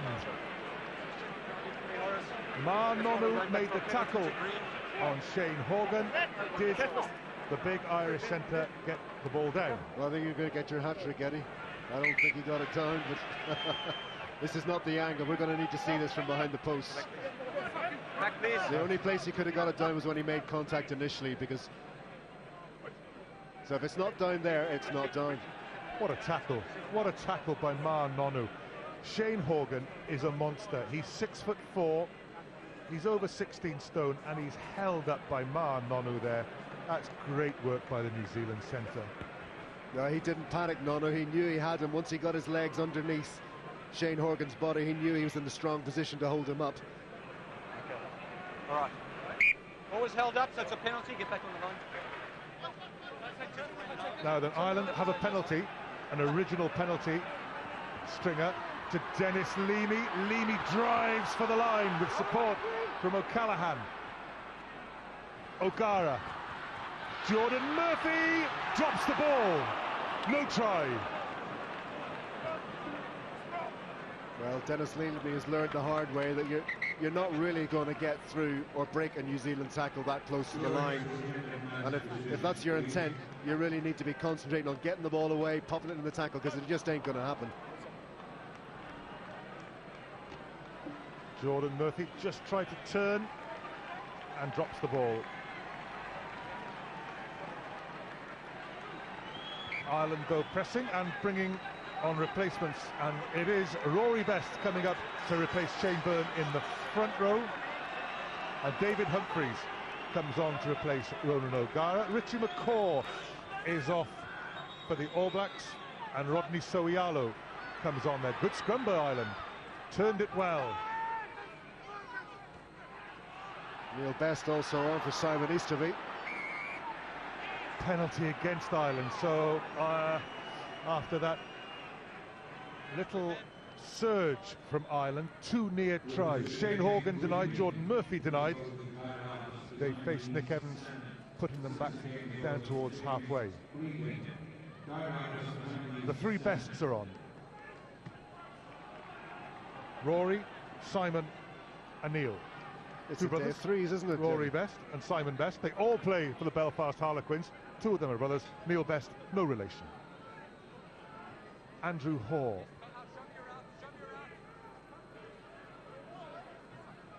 Throws in and finds Ali Williams, who pops it down for Jimmy Cowan.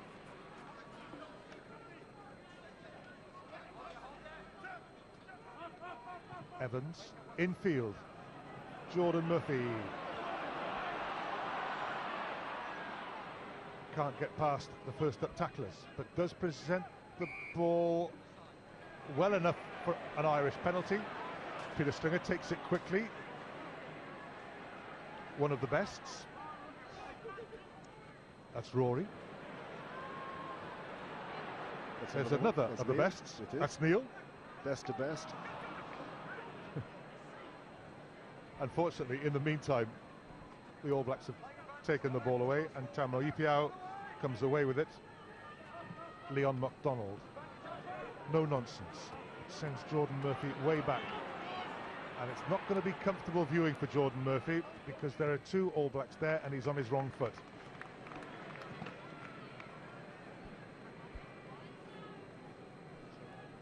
Way upfield, this is the scene. Shane Horgan has gone down. He hasn't stopped trying at all. He's been the most thrustful of the Irish attackers, and that's his reward, I suppose. Are they going to stop play? Does the referee even know he's injured? He's just saying play on. Cruel business. Donncha O'Callaghan has given away a free kick, and still the referee ignores Shane Horgan upfield, and Rodney Sowialo thinks about taking it quickly and then leaves it for Jimmy Cowan. Cowan to Tuyali. Sense of try is going to come as Evans goes wide to Aaron Major, Ma Nonu, Tamui Piao, Ali Williams, Ireland offside. Advantage being played. Shane Horgan is back on his feet and back in the defensive line. Oh, great hands, Leon McDonald. Here's Ma Nonu, Doug Howlett outside him. Howlett for the line, cuts inside and is over. All Blacks try number 5 for Doug Howlett, try 37 for the All Blacks, 5th try on the day for the New Zealanders, and they have been awesome. They have, and you might say that 5 tries in their day has been scant reward, but again, unbeatable 2 or 3 yards from the line. It's Gordon Darcy again who comes off worse, but balls play away and the tackle successfully by Loaki. A little bit of afters going on there with Shane Horgan. Ma'a Nonu, it's that old familiar offload. Yeah. A good stretch. But the control, because of the strength that they have in the tackle situation, it's not a kind of a, it's still a pinpoint pass. You could put players of international standard, and they can all do that, but they can't do it in the confined space and in the reduced time that the All Blacks can. They are so comfortable at this level and at this intensity. And that really is the gap, and it makes any other team playing against this New Zealand squad feel like they're in the 2nd division when they're being beaten by the seconds. So all you can say is some seconds.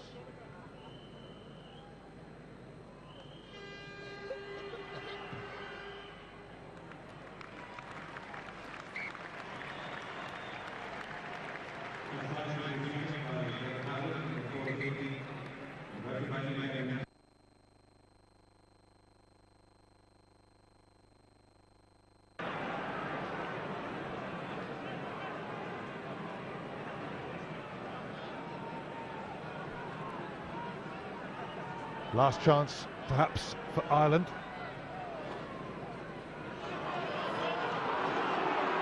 First things first. Safe take by Matt McCulloch.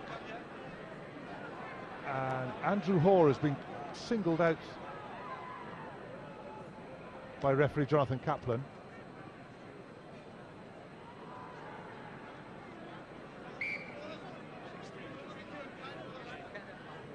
Here we go again. David Humphries for the corner. Behind David Humphries there wearing 21, there is a 22 now, and Gervin Dempsey has come on. This is Rory Best. He's come on at hooker. This time the ball goes long to Neil Best, and on comes the Irish drive. Tuyali being sent onside. Oh, steady. Matt McCulloch has got to be careful there not to take heads at the maul.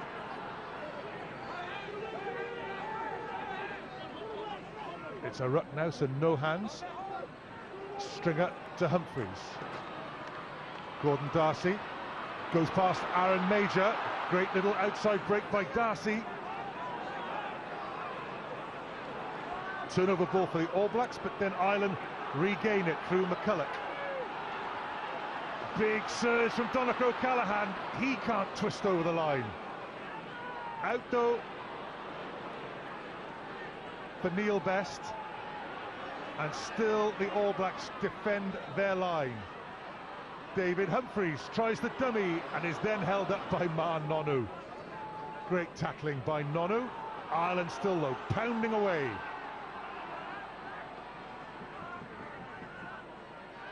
Stretch, Marcus Horan, try for Ireland. A cheer at Lansdowne Road. A try for the loose head prop, and points at last for Ireland. Marcus Horan scores an awful lot of tries for a prop.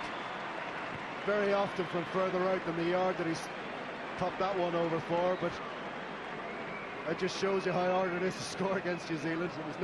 There was no certainty. You had to fight to get that ball down, but clearly grounded, and Ireland take some small consolation that they weren't whitewashed. They've got 5 points on the board, 7 points on the board. And that is the end of the game. The final piece of drama is a try for Ireland. Unfortunately, before that, New Zealand had given them a real lesson in rugby in all its shapes and sizes. Fantastic performance by New Zealand, who had made 15 changes to come here after their victory in Wales, and their new 15 has done to Ireland what they did to the Grand Slam champions. They are 2 steps along the road to their Grand Slam tour, and they have been wonderful today. Powerful, skillful, fantastic, and they have beaten Ireland by 45 points to 7.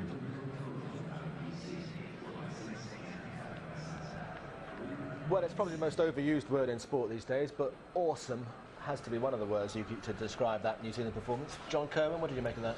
I think the difference in execution of skill. I think we saw Ireland get into situations where they could have mounted some pressure, little knock-on, passings going to ground when they had overlaps, whereas we saw the All Blacks executing individual skill to the highest level, passing under pressure, passing behind the gain line with offloads.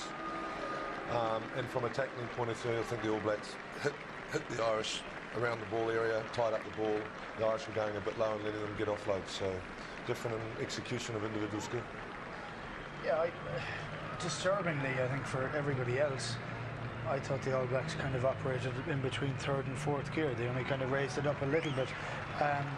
They played to the standard they had to play to win, and win comfortably. You mentioned the tackling, actually, and we've got one interesting angle of the Doug Howlett try when Gordon Darcy didn't make the tackle when he could have done, and you had an interesting point to make here on this try. I think if you just watch the feet, when you're going to tackle this close to line or any tackle, both feet must be planted on the ground and your shoulder must get planted in. What happens here, both feet off the ground, you're never going to win that contact. If he has his feet planted and drives his shoulder into the tackle like Ma Nonu did earlier to stop the try, you know, you've got to have your feet planted. If you go up, you're not going to win contact, even against Douglas, who's probably, you know, a few kilos lighter. Offer us your assessment of that match as the impartial person. It was one-way traffic. Great skill from the All Blacks, and Ireland trying to catch up. But this is, you see a lot of this in rugby league, the guy with the ball being held up. But Nonu's just got his body in the right and the correct position to prevent that try. The other end. Good line. So here come the All Blacks, and the point I think that John Kerwin was making earlier on, a lot of these guys, unfamiliar names perhaps, but they know that if they win today, they've gone from being a pencil to a pen in the World Cup, thinking of Graham Henry. Yeah, and rugby players don't think they're ever second. These guys are going out there to say, I'm as good as the guy who played last week, and we're all playing to go to the World Cup. So they don't think they're the second team. They think, I've got my chance. It's not easy sometimes for coaches to play players like that. There it is. Your turn, guys. You've got to prove it today. And disappointing, perhaps, I think, to hear a lot of boos for the New Zealand team as they came out, although perhaps you might say that's understandable given the events of the summer. So, while we wait for the Irish team to come out, and they'll obviously get a much better reception from this, what will the crowd be today, about 40-odd thousand. Jerry, give us your sort of objective assessment of what's going to happen. I believe if Ireland can play with some skill and the passion that they always do, they'll hold New Zealand for a while, but you just get the feeling that this side is going to burst into action and score a lot of tries. If Ireland's defence crumbles, they will get wiped. Our colleagues from RTE, the Irish television station, who are in the next door studio to us, have been doing lots of features this week, as we were last week in Wales, about it being the centenary of this fixture. And apparently in that first game 100 years ago, for 60 minutes it was dead level, Ireland doing all the pressing, and then New Zealand sort of stormed away in the last 20 minutes. You could almost see that happening today, Keith. Thank you, John. A slightly diminished crowd here at Lansdowne Road will raise a mighty cheer for Simon Easterby and the Irish team as they come up the tunnel in front of their coach Eddie O'Sullivan. Simon Easterby of the Scarlets in Wales. Today it's Ireland's 18th crack at the All Blacks. They have never beaten them. Today's side to launch themselves at the mighty All Blacks. Marcus Horan is into the front row. Donncha O'Callaghan takes over from the injured Paul O'Connell. What a job for Johnny O'Connor in the back row against Richie McCaw. And what a day also for Gordon Darcy, restored in the centre. Tommy Bowe, 6'3" on the wing. For the All Blacks, Kevin Mialamo, a controversial figure at hooker. Richie McCaw, peerless in the back row. Jason Eaton and John Afoa, first caps. Not much experience at halfback, but in Ma Nono and Aaron Major, huge talent. Leon MacDonald and Doug Hallett at 27 are the oldest players in this All Black side, and 3 bests on the Irish bench. 2 of them brothers, the other not related. So Ireland gets ready for the musical preamble. The sun is back out as Simon Easterby stands by. The All Blacks face the west stand. To their right there is the empty terrace.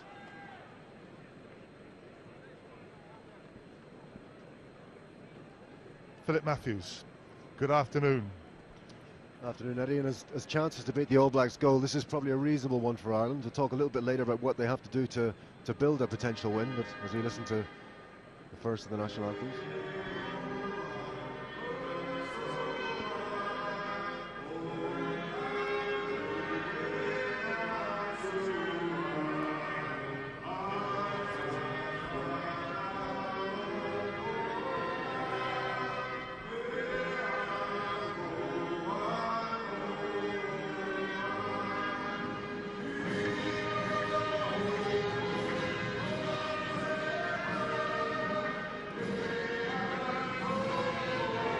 To play a territorial game, both Donncha O'Callaghan, Malcolm O'Kelly are not only going to have to win their own ball, they're really going to have to attack both Eaton and Williams' possession at the line-out as well. Second only to the line-outs will be the defensive performance. They're going to stand any opportunity of maintaining any level of parity today. They're really going to have a big defensive game as well, and it's quite clear the All Blacks are going to take the ball off a lot today. Interesting contest in the front row. John Afoa on the far side of the All Black front row in his first cap. He's just 21. Jonathan Kaplan penalises Ireland. Free kick quickly taken by Mosi Tuiali. And a first touch there for the new lock, Jason Eaton. Nobody knows anything about Jason Eaton, apart from those that play alongside him in the Taranaki second 15. Hasn't played a game of Super 12 rugby. He is brand new to the New Zealand game. Now then, Leon MacDonald from fullback. Great offload to Ma Nonu, but it went forward. That's a familiar sight of Ma Nonu. Oh, he loves it. He just loves contact. Well, that was some contact with Jordan Murphy. He really bounced him off. Jordan Murphy going a little bit high there. That's really not the place to try and take Ma Nonu.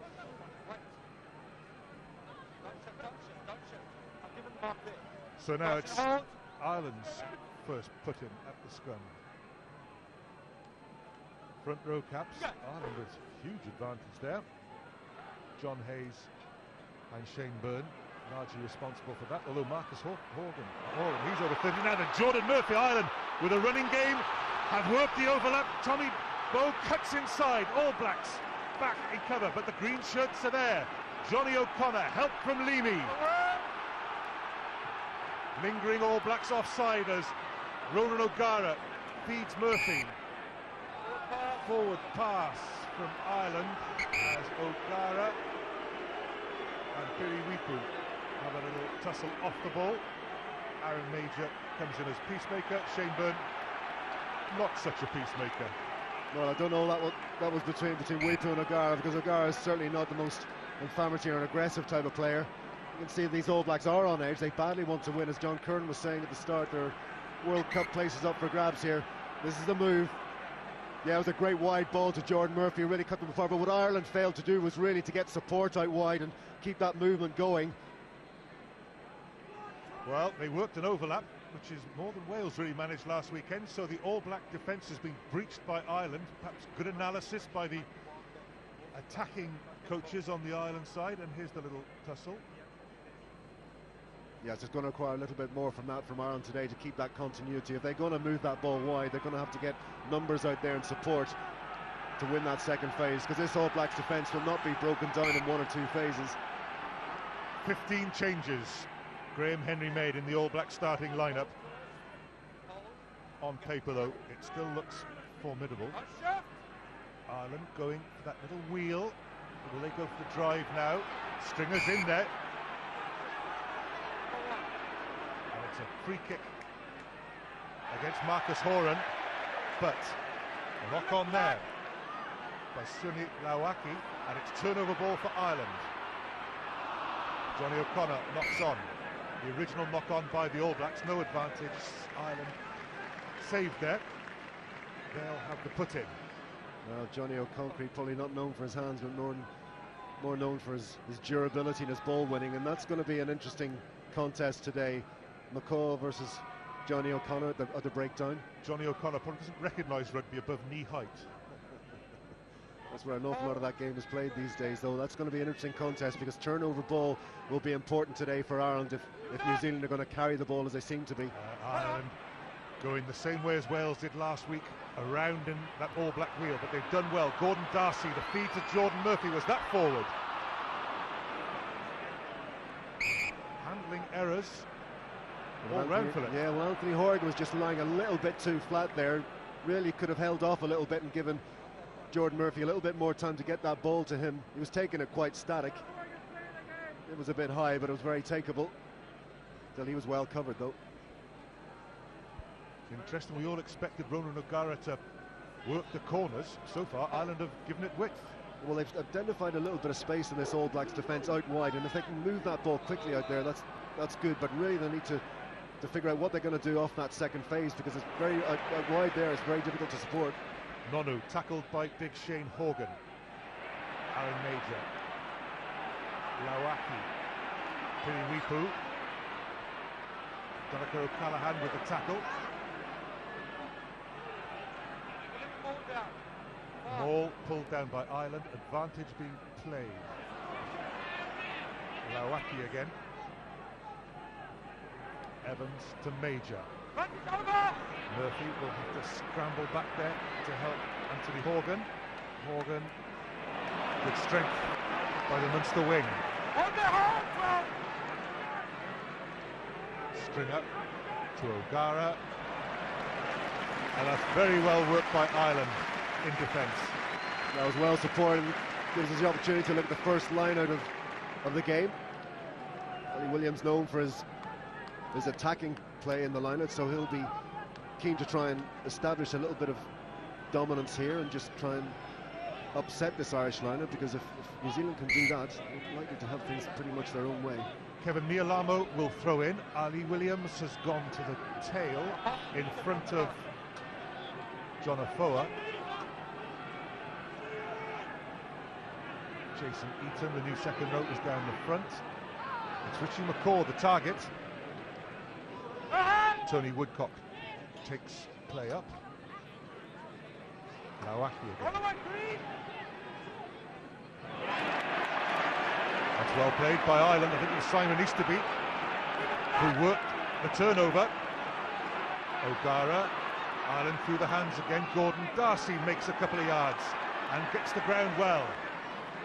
Stringer. Here's John O'Connor, hangs on to that one. Richie McCaw and Lawaki make the twin hit. Ireland go through the hands. Shane Horgan. Shane Byrne, the hooker out there.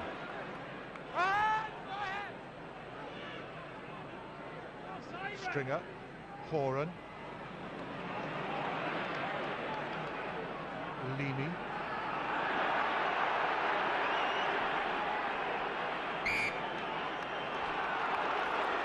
Well, both Peter Stringer and Piriwipu tried to do some refereeing there, claiming hands on the ball, but it's a turnover ball. New Zealand will have the put in. Well, that was the first turnover. Yeah, that was the first turnover. O'Connor was just saying earlier on that, you know, turnovers are going to be a key part of this game for Ireland. But ultimately, New Zealand winning that turnover, they're just more aggressive at ruck time, just bullies Ireland off that ball. That's the risky part of any game, isn't it? Taking the All Blacks on in contact situations. Ireland have worked the width well. They found space on the outside. John Afoa, the new cap, receiving treatment. But if you take them on in a physical contact, they're liable to strip you of the ball. They are, but it's very, very difficult because they can't just move the ball up wide out all day. It becomes very, very predictable, so they're going to have...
Katie McLaughlin on the end of the All Black line. She's from Ramilton, near Letterkenny. That was the birthplace of Dave Gallagher, who led the originals, the 1905 All Blacks.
Ireland will prepare themselves, and the All Blacks will prepare themselves for the haka. A group of the All Blacks went to Ramilton near Letterkenny, birthplace of Dave Gallagher. Tradition so dear to any rugby player in New Zealand. There's Tana Umanga, the captain who is not playing today. That's the incident, the spear tackle on Brian O'Driscoll, that will enter rugby folklore. The events of 1905 still warm in the hearts of New Zealanders. Dave Gallagher, at the age of 44, volunteered for service in the First World War and was killed at Passchendaele in 1917.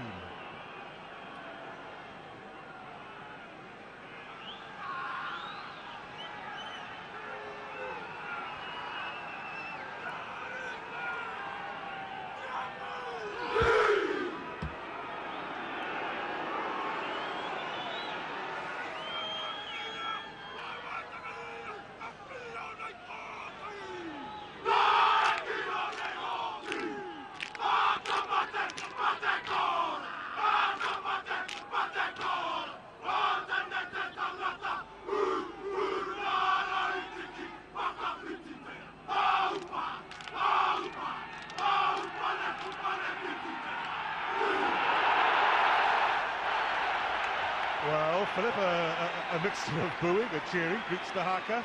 Yeah, booing and shushing as well, quite rightly so. That's a big disrespect for something which is most people really relish, and certainly as a former player, that was something that I guess is every schoolboy's dream, to face a haka. It can be intimidating to some, but I'll tell you one thing, it gets adrenaline going in All Black veins, and they'll want to really calm themselves down now, because the All Blacks don't play in an adrenaline rush. They like to play controlled, calm rugby. It may seem very frenetic and physical, but they like to be under control, so they'll just be trying to pull themselves down now. I can't help remembering rather fondly the day that Willie Anderson led the march on the haka. I was one of the guys trying to pull him back. Today's referee is Jonathan Kaplan of South Africa. That's Eddie O'Sullivan, the Irish coach. Jonathan Kaplan, who in his 28th international overtakes Andre Watson as the South African referee, who has whistled the most internationals. Graham Henry, Grand Slam coach. Will he be of the All Blacks? Only once in 1978. 8 of the All Blacks won a Grand Slam tour. I wondered when the Irish response would come. The fields of Athenry. Just to make those Munster fellas feel at home. We're underway. Jonathan Kaplan lets Ronan O'Gara start. Ireland against New Zealand. Kevin Mialamu straight into the action.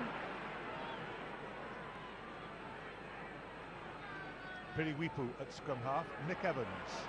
Big Ma'a Nonu.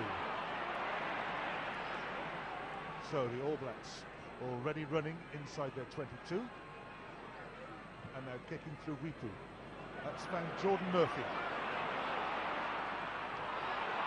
Murphy to big Dennis Leamy, taking over from Anthony Foley at the centre of the back row. O'Gara, Shane Horgan. Did it go forward? Yes, it did. Tommy Bowes' first touch, a knock-on. Well, that's interesting that New Zealand did not take up the opportunity to kick for touch. Maybe they see it, because I think the line-out battle is going to be key to this performance today for Ireland. If they stand any chance at all, they're going to have to really challenge hard in the line. And Tommy Bowe maybe just taking his eyes off that. It wasn't untakeable. He might have held on to that. But particularly if they're going to give Ronan O'Gara the chance to